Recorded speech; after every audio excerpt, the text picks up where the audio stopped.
Record.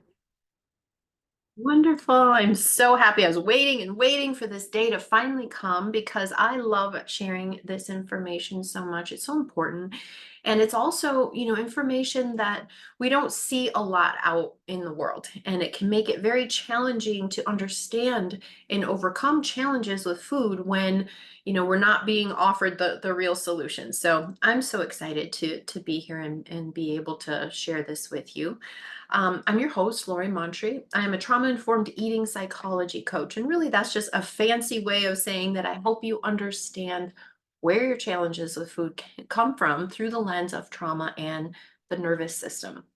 I am not going to teach you the exact food plan that you need to follow in order to have success. I'm not going to teach you how to harness your willpower and learn how to control yourself and restrict yourself, right?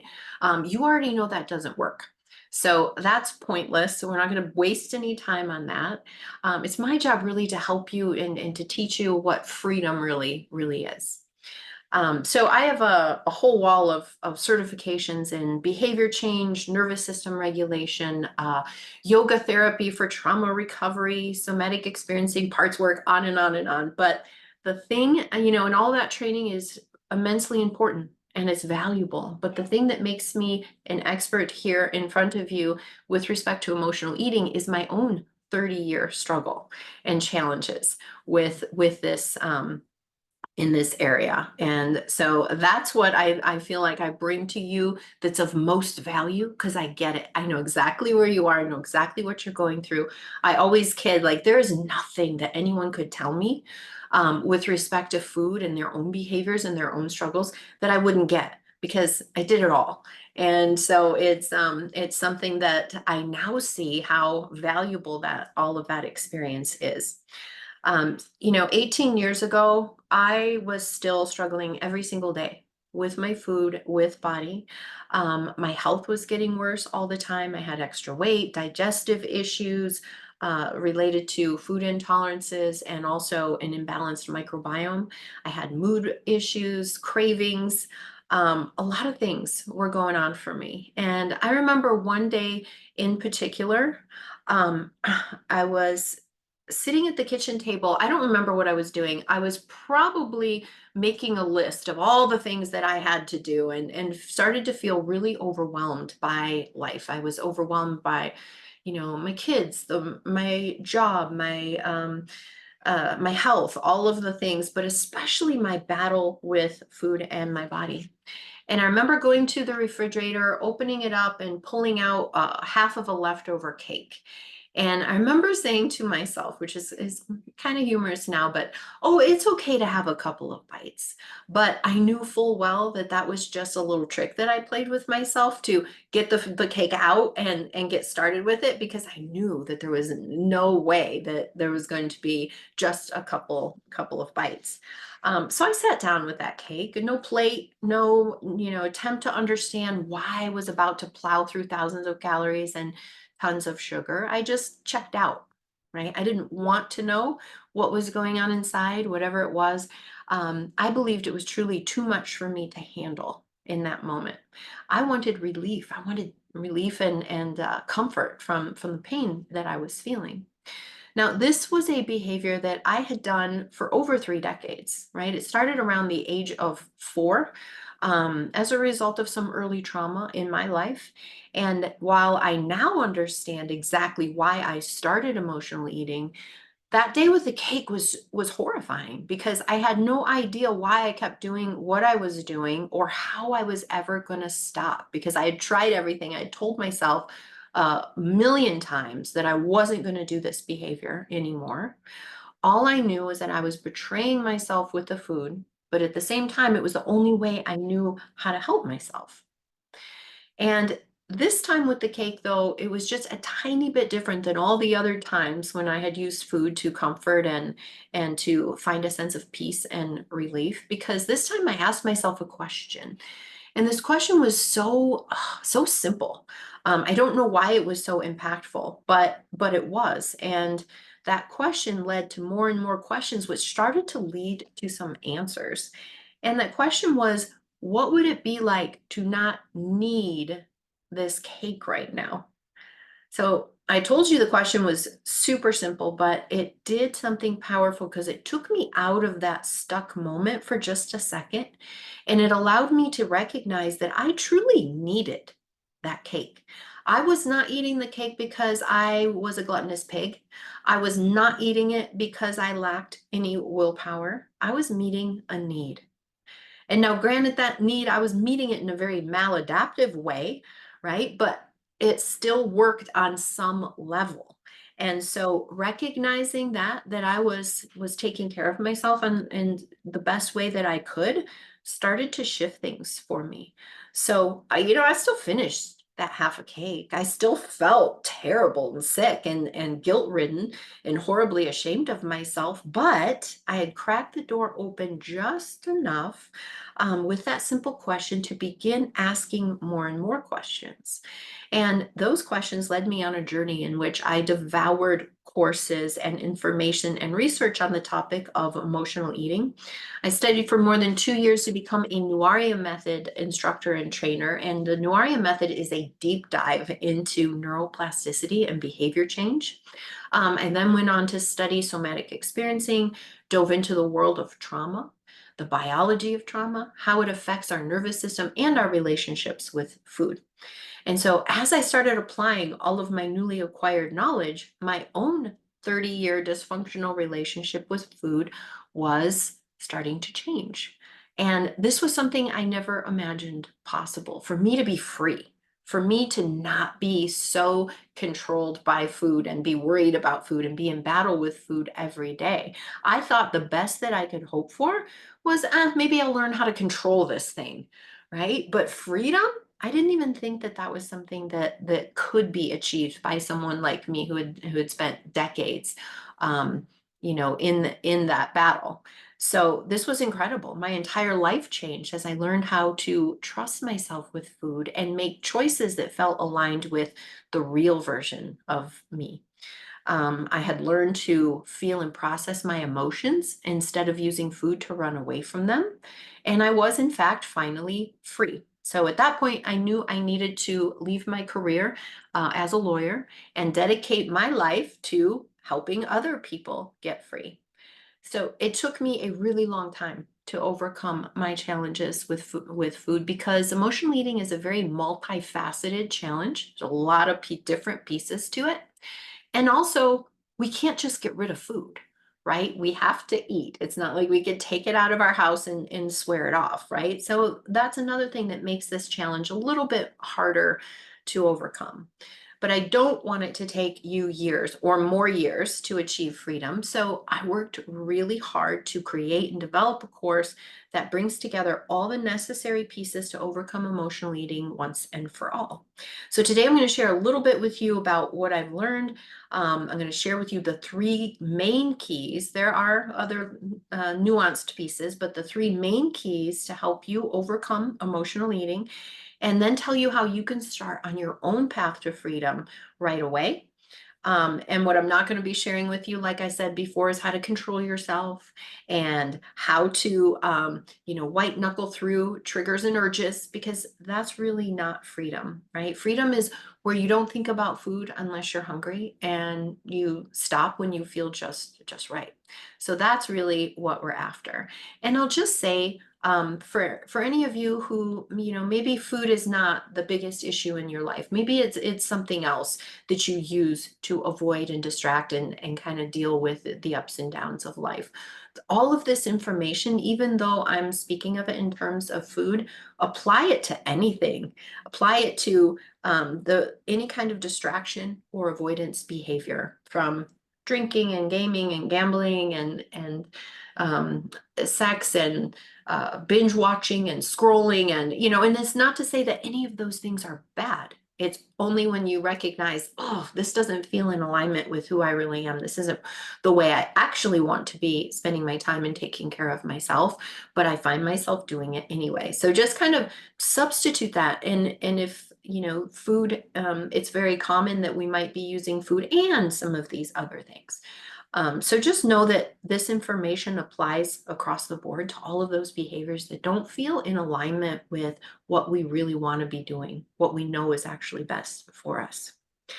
So I have a really brilliant quote I always like to start this masterclass off with, and it is this: today me will live in the moment unless it's unpleasant, in which case me will eat a cookie. And this, of course, is from our very own Cookie Monster. And this is exactly what this masterclass is all about. It's about learning to live in the moment, even when the moment is unpleasant, and not needing the cookie.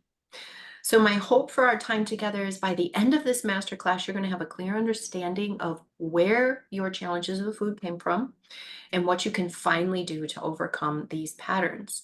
It's not about how to harness your willpower or fix yourself. Actually, your brain and your nervous system are functioning exactly as they were designed to. So there's nothing wrong here, actually. But when we learn how to harness the power of our nervous system, then we can really create change, sustainable, permanent change in our lives. So you're in the right place. If you're ready to take charge of your health, your weight, and the way you nourish your body, you want to feel empowered to make food choices that are in alignment with your overall goals. Sometimes it's not a matter of losing weight. Sometimes it's a matter of, I know I'm not eating in the way that supports my body, or I'm eating the things that are causing my health problems. I have intolerances and I'm not able to to stick with the way of eating that really serves my body. You want to eat only when you're hungry. Stop when you feel just right and not think about food all the time. You want to be able to feel your emotions and navigate life without using food to numb, cope, and avoid. You want to feel light and vibrant in your body. And you're here because you want food and body freedom. So I want to remind you before I forget that I did put together an integrative workbook for you to use alongside this masterclass. The exercises in there are teeny tiny. They're just very much just a bite-sized taste of the kind of work that can help set you free. You know, knowledge is wonderful. Knowledge is absolutely essential, but on its own, it doesn't create the change that you're looking for. Integration does. And so that's why you have those exercises that will make more sense after you hear the information from today. But I really do encourage you to take a look at those and spend a few minutes with them. Today, I'm also going to share with you how you can be invited to join my Freedom from Emotional Eating course. This course really does lay out the step-by-step path to overcoming emotional eating once and for all. So we have a lot to cover, and I'm really excited for us to dive in. Let me just kind of put in perspective a little bit where we are as a world and as a nation. More than 2/3 of Americans are overweight, and 40% of those are falling in the category of obese. Worldwide, where 39% of adults are overweight, 1 in 5 children worldwide are overweight. Okay, so we have that piece. And additionally, we know that almost all of us have experienced some form of trauma. We live in a stressed out, chronically overwhelmed society. And the majority of us are living with nervous systems that are stuck in survival mode. Now, research clearly links our nervous system, our eating behaviors, and traumas. So, if we want to solve this obesity epidemic, we have to understand this connection and approach the problem from a trauma and nervous system informed lens. And this masterclass is a great place for us to begin to understand why you may have tried so hard to change your behavior with food and not been successful yet. So here's a high-level overview of the 3 keys that we're going to go over today. Key number 1 is your habituated brain. And we're going to explore how your brain's habits keep you trapped in a cycle of turning to food robotically, right? Like you're on autopilot despite your best intentions to do otherwise. Key number 2 is the connection I was referring to between trauma, the nervous system, and your relationship with food. Nervous system dysregulation lies at the root of most emotional eating patterns. So just trying harder is not going to help unless we address this at the root. The third key is emotional resiliency. It's being able to notice, feel, and process your emotions so that you can free yourself from needing to use food as a coping mechanism. So let's get into key number 1. This is your habituated brain. Have you ever heard the phrase, what wires together, fires together? What this really means is that when you repeat a behavior, or a thought for that matter, your beautiful efficiency-seeking brain creates a neural pathway for that behavior so that the behavior gets easier every time that you do it.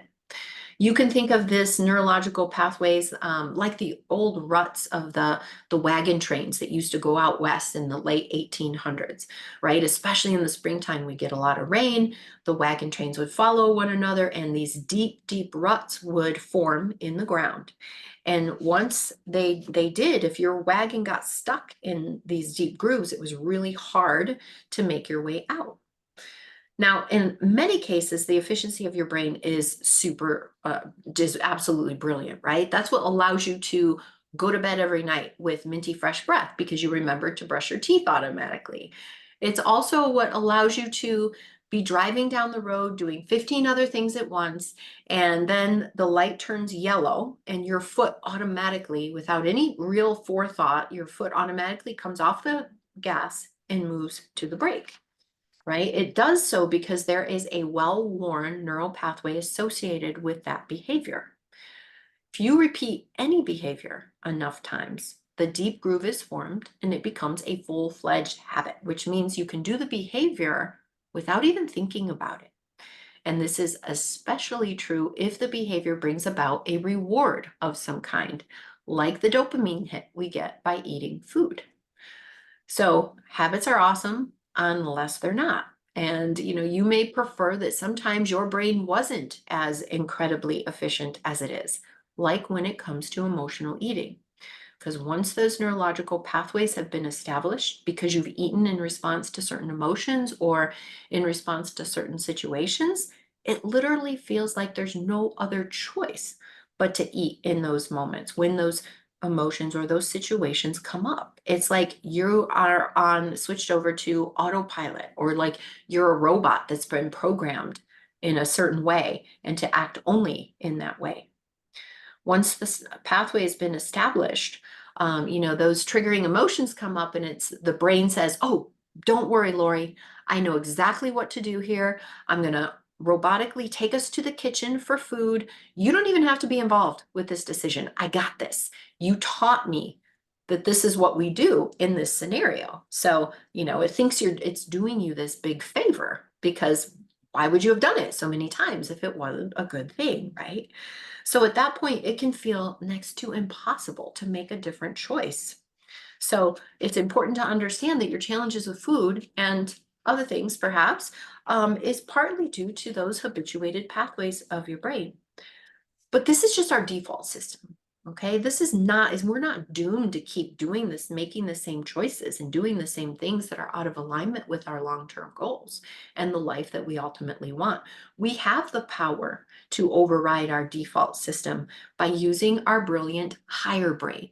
That's our prefrontal cortex. Okay, so habits are a function of our lower brain, or our survival brain. That's the part of our brain that we're using when we're on autopilot. But by switching into our higher brain, we can override that default system. And we can do that by staying conscious in the moment, and deciding what's in our best interest. We're going to talk a lot about our higher brain and how to gain access to that in the next key. But for now, just understanding that when you're in touch with and can connect with your higher brain to override the pleasure-seeking default mode, this is called self-directed neuroplasticity. And simply stated, it's just when we intentionally rewire the brain to create habits and end habits that we don't want by engaging with our higher brain to bring consciousness and intention to our behavior. And the really good news is, especially being alive today, we have so much abundant research showing us exactly how to work with your brain instead of fighting against it. So much that can help us serve better. Patricia, if you're going to watch the replay, thank you for showing up. I'm glad we had a chance to connect. So I teach people a ladder building approach to change to help deal with these habituated pathways. Rather than trying to jump up 20 feet in the air, which is what we usually try to do, we can build a ladder rung by rung from where we are to where we want to be. And these small but meaningful steps bring results over time, but they're small enough not to cause overwhelm and resistance. Michelle, thank you, my dear, for spending time. If the replay will be up and you can catch the rest. So the ladder rung approach, it's like this, right? And I know you've had this experience. I can't be the only one here, but you decide there's something that you want to change. And here you are down here. Here's what you want instead. All right. And we're going to jump. We're going to go all in. We're going to be like, all right, I'm going to lose 50 pounds by spring, or I'm going to do this. I'm going to drink nothing but smoothies. I'm going to go to the gym every day. And that is like trying to jump up 20 feet in the air. No one, no one can jump 20 feet in the air. And so we continue to try this and we continue to frustrate ourselves and to beat ourselves up when we don't achieve it. And so using a ladder building approach to build one rung at a time from where you are to where you want to go is really the fastest and the easiest way to work with our habituated behaviors. And imagine, right, instead of that on again, off again that you've most likely engaged with over the last years or decades, what would it be like at this point to have built that ladder up to where you want to go? Learning to build and break habits really allows you to stop relying on willpower to make change. And I really want you to understand that your willpower is a muscle and it gets fatigued. You may have noticed that you wake up in the morning, hopefully after a good night of rest, and you feel like, oh man, I am going to make all good choices today. I feel really resilient. And then slowly over the course of the day, as you are required to make decisions and spend your energy, on interactions and taking care of things, whatever, all of these are attacks to your willpower. So as the day goes on, you find it more and more challenging to make choices that are in alignment with your bigger picture, with your long-term goals. And it's because your willpower muscle is fatigued. So rather than relying on your willpower, which might be there sometimes, but often won't be, you can rely on your ladder rungs to get you where you want to go. And then as you watch yourself succeed, your confidence and your motivation, your willpower increase, and you realize that you can meet goals. And that's incredibly motivating. Now, even though I dive much deeper into the 5-part method for habit building and changing in the course, I did give you a little bit of practice integration in the workbook to help you get started working with and at least noticing these habituated patterns of your brain. And you can start to play with that a little bit and bring some consciousness into your decision making and hopefully start to feel like you're making choices that are more in alignment with who you want to be. So with that, let's move into key number 2. Key number 2 is that connection that I referred to between trauma, your nervous system, and your behavior with food. And this is such a missing piece for most people. Early on in my practice, I noticed I had 2 groups of people. One group could get in there, they were applying the tools that I was teaching, and right away they were having great results. Their relationship with food was changing, they were developing new habits, and they were getting free. And then I had another group of people who couldn't get themselves to use the tools. And so they weren't getting results. But because of the people who were, and because of the work I'd done with myself, I knew I had the right tools. And I really believed that if those who couldn't get themselves to use the tools could work with them, that they would also see the same success. So I set about trying to understand what was it that made the using the tools so challenging for this group. And, if you'd asked them, they would have said, oh, it's because I'm so broken. It's because, I'm lazy or, I'm whatever. But I knew that was a lie. I didn't believe it. I could see that they really wanted change, but they had nothing to give.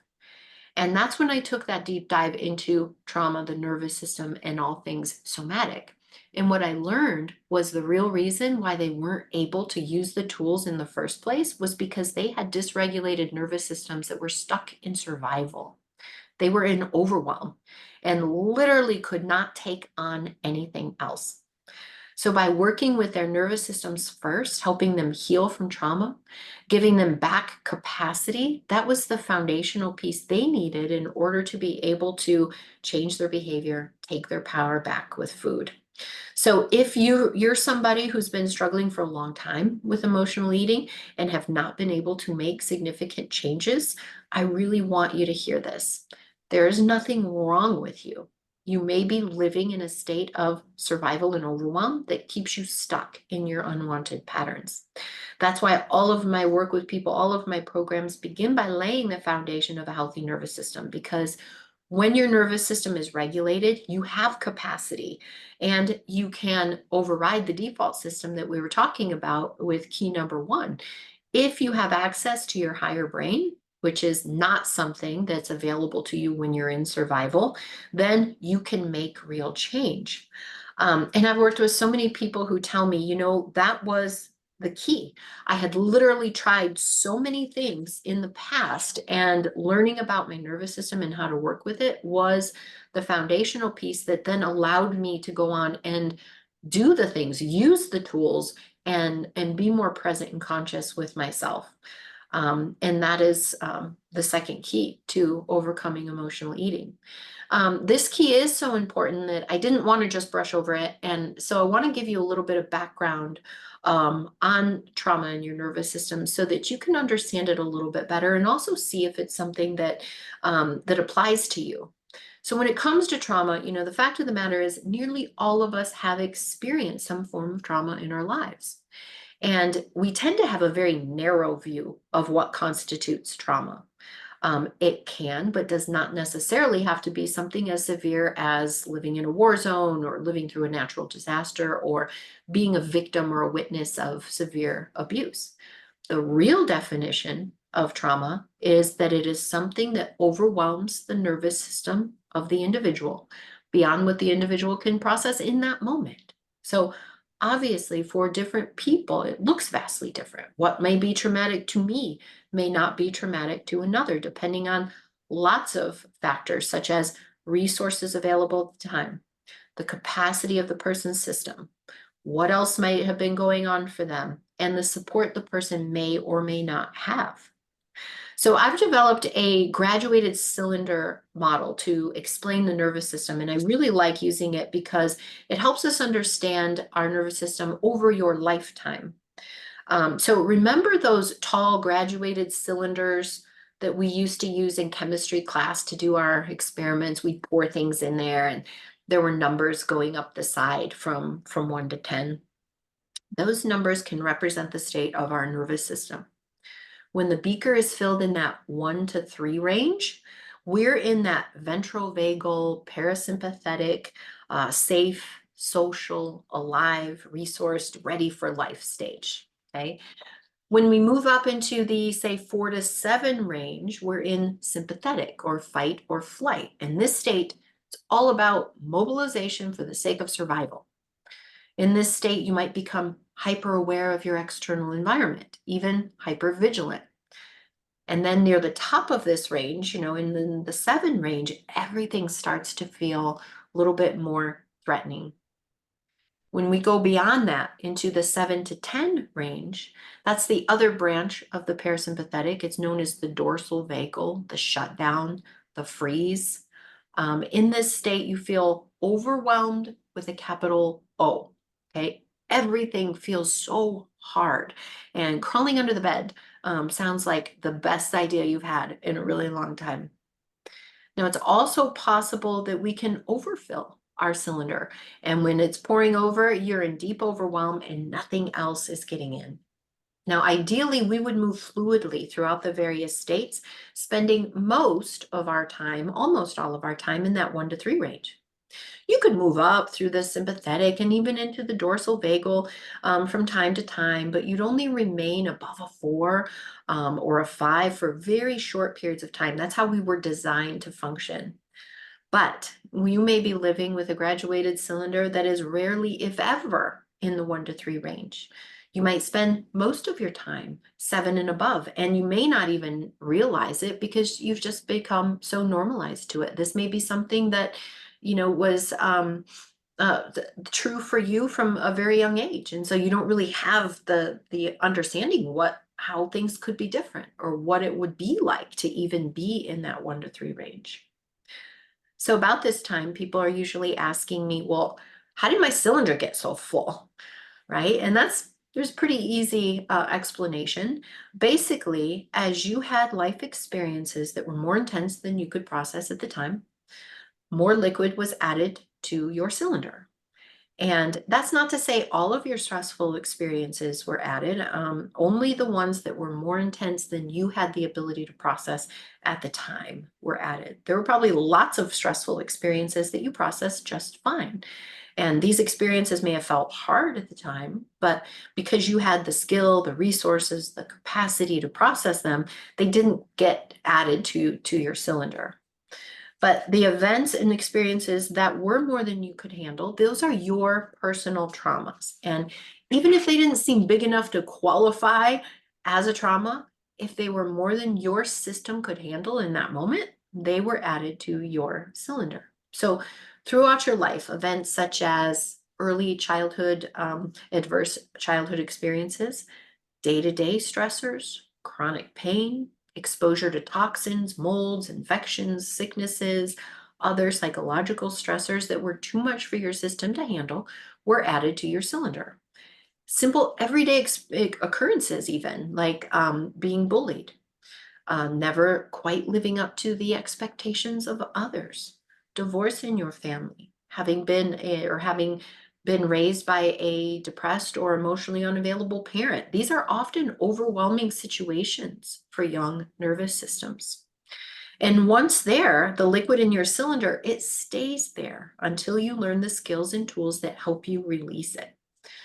Now, it's important to note here that all of this is very normal and natural, right? There's nothing wrong with this. This is how we were designed to work. Because when we're in actual danger, you want to be hyper vigilant. You want to be hyper aware of all of the dangers that are in your environment so that you're primed and ready for action. There's nothing broken about this, but we weren't engineered to be on watch 24 hours a day, 7 days a week. In fact, you were ideally meant to be in survival for only very limited periods of time. So as your cylinder gets fuller and fuller, things that used to be a lot easier to manage get harder and harder, take more energy to do. Things like paying bills and taking a shower can even start to feel overwhelming. And this is one of the ways you know that your cylinder may be at level 8, 9, or 10. And in this state, you may often feel triggered and feel as though you need food to help you cope with life. Conscious choice, impulse control become very difficult. In short, your survival system causes you to reach for food to deal with the fire alarm that is constantly going off in your mind and in your body. One of the biggest keys to overcoming emotional eating is harnessing the power of your nervous system.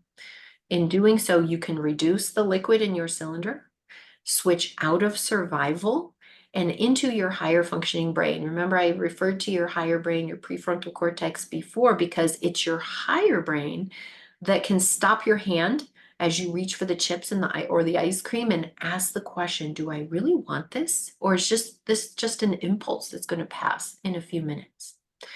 Being stuck in survival as a result of your past traumas is why you feel like you're on autopilot without the ability to make choices when it comes to food. It's why 30 minutes after eating, you ask yourself, why the hell did I do that when I told myself so many times I don't want to? After an emotional eating event, you may feel like part of you wasn't there because it wasn't. Your higher brain wasn't on board. That's what was going on for you. So let me just summarize this. I know it's a lot of information, but I can break it down into 4 really simple points. Number 1, almost all of us have had overwhelming experiences, traumas, right? And these traumas, number 2, have affected your nervous system. It leaves you in a state of dysregulation. And you may have been living in this survival state for a long time and not even really realizing it.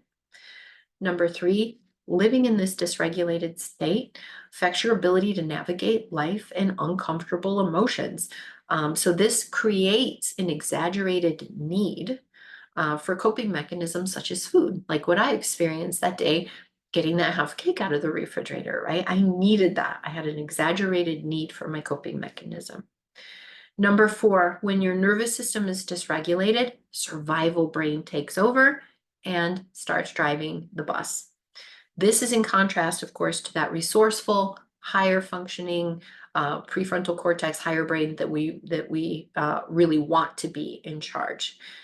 Survival brain is concerned about the quickest, easiest way to help you survive the next 2 minutes. It is not concerned about your long-term goals. It does not have access to your creativity or your problem-solving capabilities. It's not concerned how you're going to feel in 30 minutes. It just wants you out of your discomfort right now. And when survival brain is turned on, impulse control is compromised. Emotions feel really intense and more threatening than usual. And self-soothing or connecting with others is really difficult. And this is why food is so easy to turn to in those moments. Combined with the habituated pathways that we talked about in key one, it feels almost impossible not to use food to get regulated and calm down. So for all of these reasons, a really key component of ending emotional eating is rewiring your nervous system so you're not living and operating from survival brain.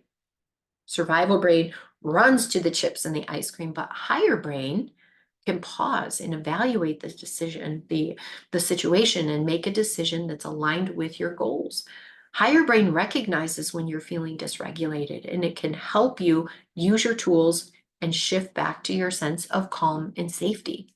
Survival brain says, oh my God, I feel awful. Hurry up. We got to eat the food right now. This feeling is not going to go away until after we've eaten the food. Do it now. Hurry up. We're going to die, right? That's like the voice of survival brain. But higher brain has the capacity to say, what's going on? Let me step back. Let me take a look. What's actually needed here? How am I going to feel in 30 minutes? What else might be available to me in this moment? So when you have access to higher brain, you're regulated and resourced, and this is the best version of you. This version doesn't think about food unless you're actually hungry. So the $1,000,000 question, okay, how do I shift out of survival brain, right? And into my higher brain, where I can act from a place of power. That is indeed the $1,000,000 question. But luckily, I have an answer for you. Working with your nervous system is the way to take you from survival brain to higher brain. In my Freedom course, I teach several modalities for working with your nervous system to get regulated and regain access to your higher brain. And while there are a lot of these modalities, and it's important to build a practice in which you can use these tools proficiently, but one in particular that I wanted to tell you about today is called somatic experiencing. Somatic experiencing is, it's very experiential, so it can be difficult to put into words until you actually start to do it for yourself. But basically, it's learning to communicate with your nervous system in very subtle and gentle ways. Right now, you're likely trying to use food to regulate your system, but being able to have tools like somatic experiencing can allow you to regulate your nervous system without the use of food. So I want to tell you about one exercise today in particular. In my course, I have a library of 40 exercises, and it is important to give you a lot of choice when it comes to somatic experiencing because different systems resonate with different types of exercises. I mentored in a somatic experiencing course in which there was over 500 participants, and we would do breakout rooms and we would do the exercises, and then we would come back to the big group and the facilitator would go around and pick up experiences and let people share their experiences. And it always shocked me, and still does, that we were all doing the same exercise, but we were having such different reactions to these exercises. And so having a lot for you to choose from, a lot for you to try on is important. It's also something that, in different kinds of situations, different exercises might work better for you. So the exercise I chose to do with you today is called the VU. And the reason why I chose it is because most people will have this one in their toolbox. It's one that resonates with a lot of people. So we're going to just kind of take a break. We've been really in our heads, really absorbing all of this new knowledge. But we can take a second here and just kind of tap into our bodies. And I'm going to take you through the VU. The reason why the VU is an effective exercise is because it vibrates the polyvagal nerve. The polyvagal nerve is the primary contributor to the state of your nervous system. It's a cranial nerve that runs from the base of your neck into your pelvic region. So it really affects your respiration, your digestion, all kinds of things. So when we do the VU, we take a deep breath in, and when we release that breath, we make a VU sound. And the idea is to vibrate our nerve, our vagus nerve, and it might, for you, bring about a sense of calm. It doesn't have to, right? Especially the first time. A lot of these exercises, you're going to work with them a little bit before you can really tell what their effect is going to be. So if you guys are willing, I would love to just try that on with you. We can take a second first just to kind of get into our bodies. Like I said, we've been in our heads, and that's great for the purpose of assimilating knowledge. But let's just take a minute and feel our feet flat on the floor, feeling the earth pushing up against us to meet us and support us. And in this place, we can feel grounded. And just take a moment to notice anything that's coming up in your body, any kind of tightness or pain or lightness. And then we can move into the VU.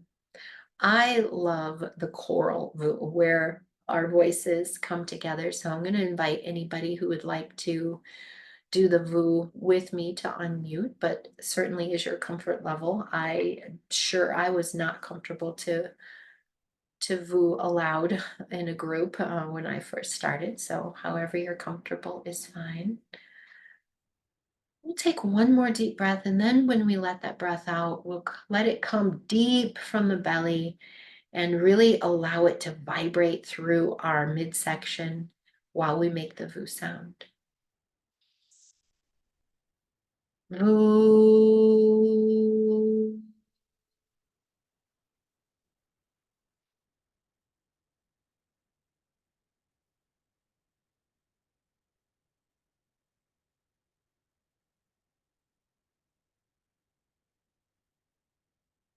We'll just sit with that for a second and let it integrate. Don't worry if your VU was shorter, longer, higher, deeper, none of that.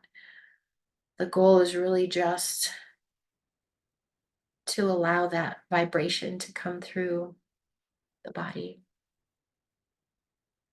Yeah.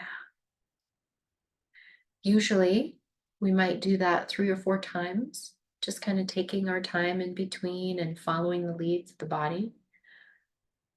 Yeah, I'm curious if any of you have any reactions or notice anything for your system with that little exercise. For me, my system is trained to respond to that, and so immediately I feel pretty calm. Sometimes I'm hesitant to do it in a meeting because then I kind of want to just be, oh, that's lovely, okay. But yeah, so these are the kinds of things, and there are so many different, oh, warm energy rolling through me. Yeah, yeah, that's so gorgeous. Yeah, and so these exercises really do have a profound impact on our nervous system. Sometimes it can be hard to even remember that we have tools when we're in a triggered moment. So there's a lot that goes into developing the practice, aside from just learning the tools. How do I actually remember to use them in the moment and actually put them into practice? That's a big part of it. But the somatic component of the Freedom from Emotional Eating program is is a big part of it. Jen, so nice to have you here. Yes, the replay or come on Thursday. I'd love to see your face again. Yeah, perfect. So this is, let's see, find my place here. So yes, I gave you a little bit of integration work around working with your nervous system. You can check in with your system a few times a day, rate it on that graduated cylinder, and then, try a VU or two and see how it impacts your system. And just doing this and getting to know your system a little bit, it's very powerful work. So I really hope that you're starting to get a picture of what it really looks like to end emotional eating, take your control back, right? This is so much not about learning to control yourself, but instead learning to work with your system and your brain and your nervous system. So let's move into the third key, which is probably the most obvious one. When you sign up for a masterclass that talks about emotional eating, you expect to hear something about your emotions, right? So that is the key number three. So far we said overcoming emotional eating involves learning to work with your habituated efficiency seeking brain to make a conscious choice that's in alignment with your true goals, right? That's key number one. Key number two is working with your nervous system, like we were talking about. And key number three is learning to be aware of, feel, and process your emotions. It's very likely if you're here in this masterclass, you turn to food sometimes when you feel uncomfortable emotions. So I want to teach you how you can stop turning to food and learn how to welcome your emotions. Use them as your beautiful guidance system, as your compass, instead of something that you feel like you have to avoid.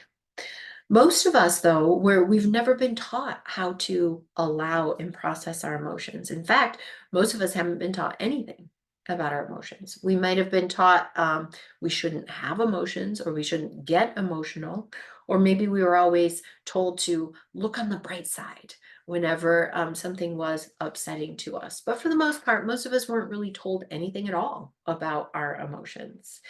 And so most of us learn how to deal with emotions by trying to get rid of them as quickly as we can, right? The idea of simply being them, allowing them to be there, is a very foreign concept to most of us. So you may think, well, if I have the ability to avoid my emotions and make myself feel better, that's the best I can do. But the problem is that the coping mechanisms or the avoiding mechanisms might be hurting you in the long run, such as with emotional eating. And because you aren't really dealing with the emotions, you tend to struggle with those same emotions day after day. Emotions, if you want to end emotional eating, you have to hear this. The answer is never to push your emotions down or to simply try to make them go away. Emotions are energy and they have to be metabolized or discharged. When we hold the energy of our emotions in our body, we experience illness, addictions, nervous system dysregulation, and a lot of other challenges. Denying or stuffing our emotions is also harmful to the psyche because it's the ultimate form of abandonment. Imagine if a little child came to you and said, "Help me, I'm hurting, I need you." And you said, "Here, cookies, you deal with her. I don't know what to do with her. I don't know how to help her. You deal with it," right? That's what we do to the part of us that's needing us in that moment. We hand them over to the food or the wine or whatever coping mechanism. But the key to overcoming emotional eating, this third key, is to make friends with your emotions. Allow the energy of them to be felt and released rather than stuffed and held in the body. Now, a lot of people will say, "Oh no, Lori, I am feeling these emotions and they feel really terrible. Trust me, I am feeling this shame. I am feeling this anger," or whatever it is. But what's really happening is that they're working so hard trying to keep themselves from really feeling it, from really allowing those emotions, that it feels hard. And they do that because they think that it's easier to avoid them, but that's not true. So you can imagine it like this. Imagine that your hard feelings, whether it's shame or loneliness or guilt or despair or hopelessness or overwhelm, anything that it is, imagine it is a brick. Okay. And when you are trying to avoid your feelings, it's like holding that brick out to the side, away from your body. And from holding anything, even just your arm alone, out away from your body is hard, right? You have to go through a lot of things. You have to find ways to support your arm and different positions and all these things to try to keep it away. It's exhausting, right? But if you could bring that brick in close and hold it close to your body, well, that would be so much easier. And within a short period of time, with the acceptance and the skills to learn to process it, they would simply dissolve and teach us what they're here to teach us, and then we be done with them. But we learned when we were young that some emotions just couldn't be felt. They were too big and scary. They felt like they were going to eat us up, right? And if we didn't have the support and the capacity and the skill to know what to do with these hard feelings, so we developed coping mechanisms to deal with it, and food, possibly other things, made the most sense. So even though you're more mature now, you have a lot more skill and you have a lot more resources to deal with your emotional world, your pattern brain may not be so ready to test the waters with that, right? Your efficiency seeking, survival oriented brain says, hey, we're doing just fine not feeling those emotions. Yeah, no, we're good. Trust me. We survived the day. We're still breathing. So let's just keep going with the status quo. But as I've already told you, if you aren't aware of your emotions, if you're not allowing them and processing them, you're going to continue to use food to avoid them. And stuffing down emotions is going to lead to physical ailments and disease. Avoiding those uncomfortable emotions also shuts you down to a part of you, right? And we're never going to be able to feel whole and complete when we're missing a part of us. So, survival brain will tell you you're doing just fine, not feeling your emotions, but it isn't true. Now, I get it. If you're not used to feeling your emotions, of course it feels scary. But just like I talked about with key number one, by developing a ladder rung approach, we can learn how to do this.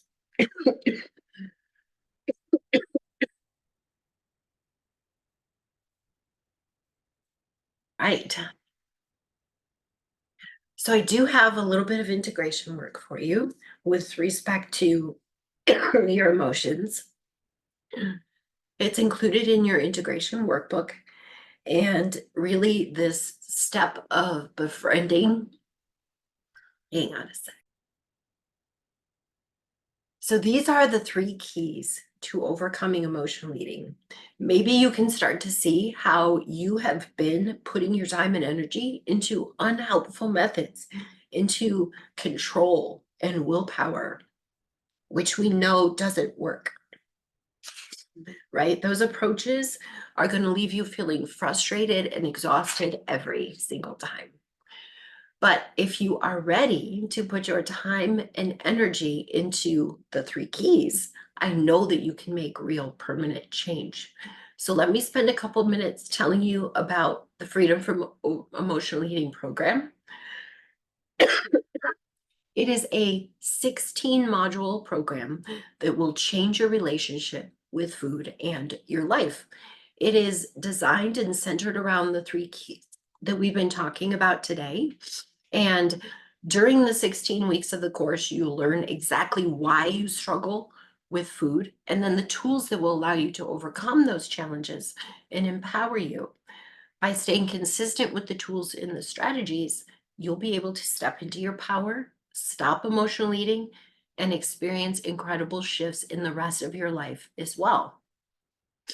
So, who is this program for? It's for you if you turn to food to help you deal with emotions and dysregulated states of being. If you feel shame, guilt, and despair around your eating behaviors and your weight, you want to lose weight, or maybe you don't have weight to lose, but you want to learn how to nourish your body in a way that's in alignment with other goals. You want to make conscious choices with food that are in alignment with the health and the vitality that you want. Or you also realize the real answer to food and body freedom is not the next quick fix diet plan that will have you right back where you are today or even worse off, right? It's for you if you want to learn how to be free in your food, in your body and with your food. Now this program, I'm so proud of it. I'm so excited because it's really all of the pieces.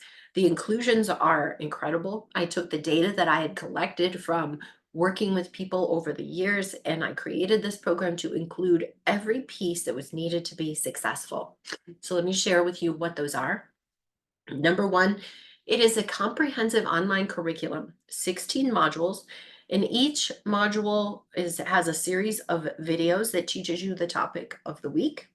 Everything in this program is very bite size.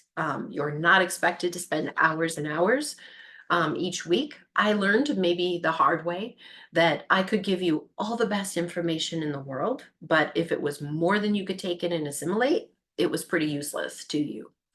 The program is designed for the person who is already in some degree of overwhelm, right? That's the whole purpose in the first place. So don't make the excuse to yourself that now's not a good time because you don't have the capacity or because your life is busy. That's just one more way that survival brain keeps us stuck. It also contains full integration work. Every module has integration work and practices that help you take what you're learning in the videos and then apply it to your life, your circumstances, and your challenges.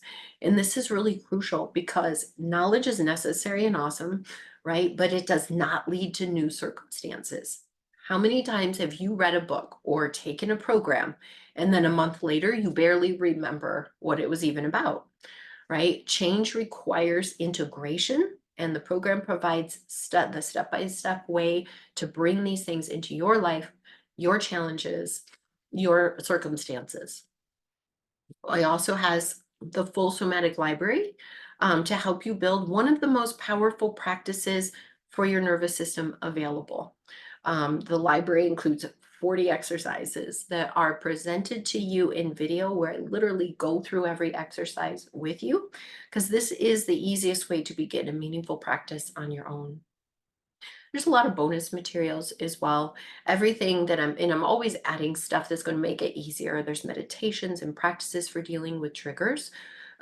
There's a bonus video on what can I do when I'm actually in that moment and my survival brain is telling me I have to eat right now. There's a short video that you can put on, and done consistently, it can rewire your brain to take control in the moment and not have to turn to food. There's also weekly tracking tables. So you always know exactly what you should be focusing on from week to week. So these are the inclusions for everyone who signs up. And then on top of the online course, there's a couple of different ways to get support. The first is through live coaching 2 times a week for 16 weeks. And this part I love so much, and I've seen it transform lives. Having this space, this high touch, twice a week meetings, it has been life-changing for so many people. And for myself, having been in the coaching world, both as the coached and the coacher, one thing is certain: people who have accountability, support, and guidance do way better than those without. Even Tony Robbins' own data shows that 95% of people that sign up for his online courses without any live support fail to even finish the program. um, Support is important, and so I always want to make sure to provide it. So every meeting is recorded and then put into the course, so you don't have to attend every meeting, but you always have the opportunity to submit your questions to be discussed in the meeting. And I keep these groups very small by industry standards. And this is important to me because if I'm going to really help you dive in and know your challenges and help you work through the exact, individualized way for you to apply things in a way that makes you successful, I got to know you. I have to be able to speak with you and understand what your experience is. Maybe you're somebody who says, the group meetings aren't for me, or they're going to be held at a time that just I can't make it work for me. Or I really want to go at my own pace. And if that's the case, I do offer the program a la carte on its own, which means you have total access to the full program and all of its resources, but not the coaching, the weekly group meetings. But there's still support available for you. You can email your questions about the program in particular. Um, and also, you can sign up for one-on-one sessions that fit your schedule a little bit better at reduced rates. So whether you choose the group coaching option or going through the program on your own, you'll have what you need to make real lasting change in your relationship with food and in your life. So I really encourage you to just be open to the idea of taking this next step with me. You deserve freedom. It's absolutely impossible with the right information, the integration, intention, and support. So I'm so excited for to bring this to you, to be connected with you here, and for us to even be having this conversation about possibility. What's your next right move forward? First of all, think about what would life be like if you weren't constantly engaged in that battle with food? What would life be like if you didn't feel like you were always being chased by tigers, right? If you had the tools to navigate and regulate your nervous system, how would life be different? You have the integration work that I offered you in the workbook. So you have the ability to either watch the replay again and kind of really take in this information, use some of the integration work. But if you're finally ready to find out and start living what a life of food and body freedom can be like, you can secure your spot in the group. And we can get started together very soon. The group is starting on the 19th of February. The other thing is I know I've given you a lot today, so I'm going to be holding a Q&A session on the 1st of February. If you're signed up for this masterclass, you'll receive the link in the reminder for this. It's at 6 p.m. on the 1st of February, so that you can kind of assimilate some of this information, maybe think about what some of the questions that you have are, and then we can address them there. And Shirley, well, thank you. I appreciate that you've been here. I also have a limited number of discovery calls that I would be very happy to open up my calendar. If you're somebody that says, yeah, I'm ready to take the next step, I just want to make sure that it's a good fit. So I'm going to put links to those things in with the replay for this. And so you'll be able to have all of those handy and accessible. Today, I think I'm going to end our discussion here. And as you can tell, my voice is being very finicky with me, but I am happy to answer your questions. If you want to email them to me, Lori@LoriMontry.com. And also, don't forget about that extra session on the 1st of February. And Thursday, of course, we're doing the masterclass again for those people who, this time of day wasn't the best suitable for them. It's going to be at 6 p.m. Mountain on Thursday. So I'd love to see you again. Or if you have somebody you think this information might benefit, please let them know. But is there anything quick and easy that I can answer for any of you guys? Thanks for hanging out with me till the end and for being patient through my little coughing fit. I appreciate that. All right.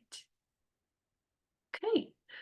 Well, I appreciate you guys. I congratulate you on spending all of this time here, hearing this information, and I hope that as you go forward with it, you will reach out with any questions and any support that I can offer you. It's nice to be here. Okay, ladies. Thank you so much. Bye-bye.